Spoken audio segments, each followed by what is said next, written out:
दोस्तों नमस्कार। मैं हूँ रेखा उपाध्याय, अपने यूट्यूब चैनल पे आप सभी का स्वागत करती हूँ। आज एक बहुत प्यारा ललनवा सुहाग गीत सुनाने जा रहे हैं। आप सबको अच्छा लगे कमेंट में जरूर। परत सिंदूर बेटी भैली पराई, अरे ढोलिया जाई बेटी जाई रे ललनवा, अरे ढोली या सजाई बेटी जाई रे ललनवा।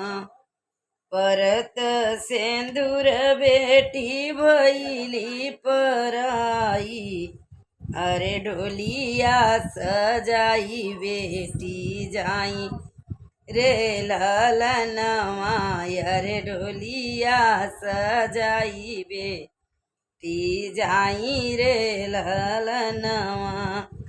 अरे बेटी मोरी भैली परदेसी रे ललनवा, अरे बेटी मोर भैली परदेसी रे ललनवा। गैया के जैसे मैं बेटी के रखली, अरे बेटी जेब ससुरे के जाई रे ललनवा, अरे नैहर से ससुरे के जाई रे ललनवा।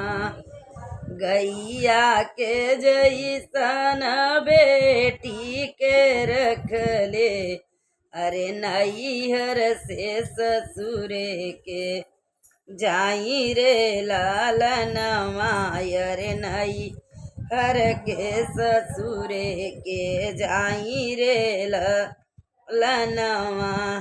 सगरी अंधेर लागे घरवा दुअर, वायर बेटी मोरी भैली पर देसिन रे ललनवा, अरे बेटी मोरी भैली पर देसी रे ललनवा।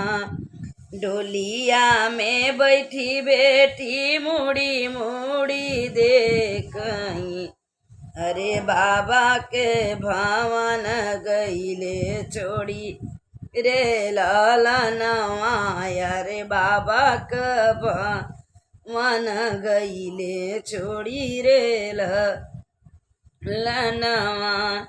डोलिया बैठी बेटी मुड़ी मुड़ी देखई, अरे बाबा का भवन गईले छुट्टी रे ललनवा, अरे बाबा का भवन गईले छुट्टी रे ललनवा।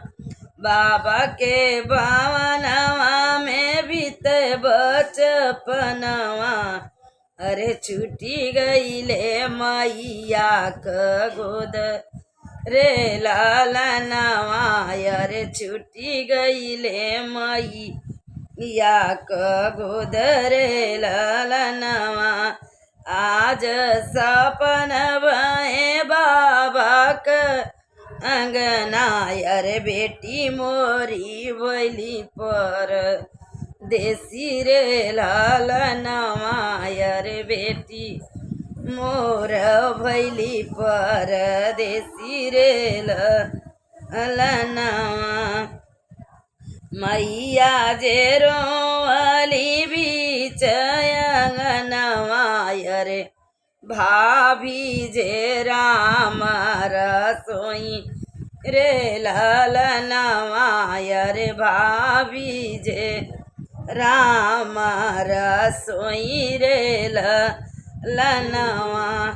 डोलिया पकड़ी के भैया जे रोई, अरे आजू बहिनी भैली पराई रे ललनवा, अरे आजू बहिनी भैली पराई रे ललनवा।